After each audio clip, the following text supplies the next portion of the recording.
No ID, no voting in Pennsylvania. That is the bottom line. Other states do allow eligible voters who lack ID to cast a ballot by affirming their identification in an affidavit at the polls. In Pennsylvania, however, people who don't have proper ID are given provisional ballots, and those votes are not going to be counted unless the voter produces a photo ID within 6 days after the election. My next guest, 92-year-old Viviette Applewhite, fears that she is going to be denied her right to vote for the first time in 50 years because of the Pennsylvania voter ID law. She's joining us from Philadelphia, and her attorney, Judith Brown-Dianis. She is also with us from Washington. First of all, I would like to go to you, Ms. Applewhite. Tell us what you think this means for you, why you think you might not be able to vote this go-round. I can't, won't be able to vote because I don't have any birth certificate and ID.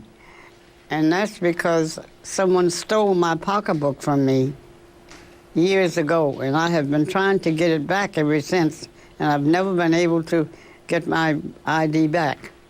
Is it possible to get a copy of your birth certificate, or have you tried different ways to actually produce that from state officials? Yes, I have. I had it once. That's why I know it wasn't anything wrong.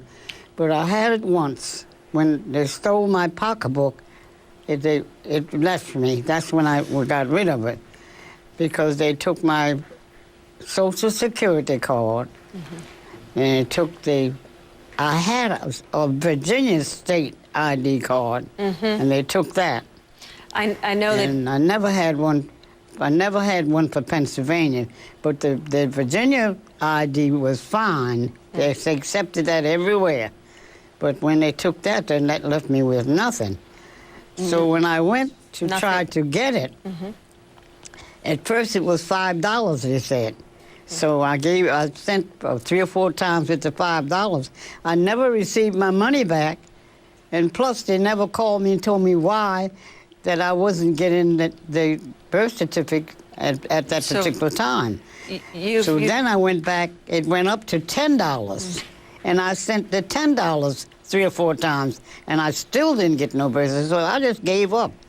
So you've been unsuccessful in actually getting that ID. I want to bring in your attorney to talk a little bit about, is there any way here that Ms. Applewhite would be able to get something, to produce some sort of ID that would be acceptable for her to vote?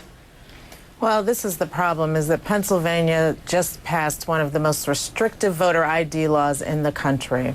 And we know that these laws have been passed across the country as partisan efforts to make sure that those that turned out in record numbers in 2008 won't be able to vote this year. And unfortunately, it's undermining our democracy. Everyone should have a voice in our election. And someone like Ms. Applewhite, who's been voting for decades, since African Americans could vote, she has been participating. And it's outrageous that this ID law is going to get in the way of her voting this year. Do you have any evidence at all that this law, this Pennsylvania law, is either targeting minorities or elderly people like Ms. Applewhite?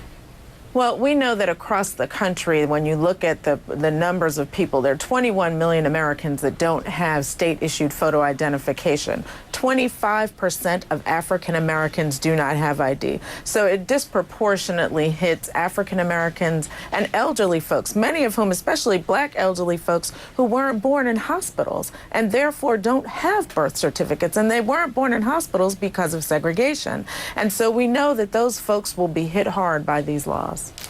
Ms. Applewhite, if I can, I know this means a lot to you. I mean, you actually marched with Reverend Martin Luther King Jr.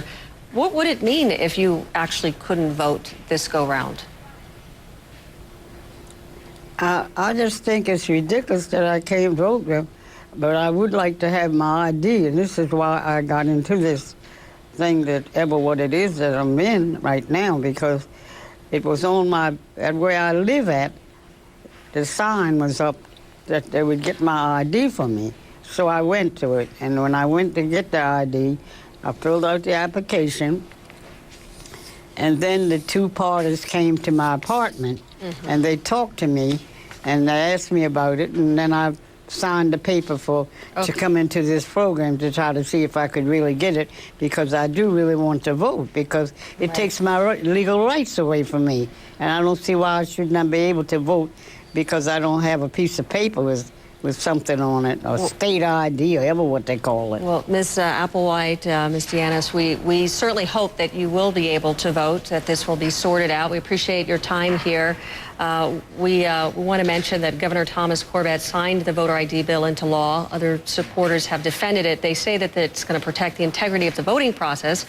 The head of the Department of State that oversees Pennsylvania elections says she believes the voter ID law will stand up in court, saying we believe the law is on sound legal footing. We'll see how that goes.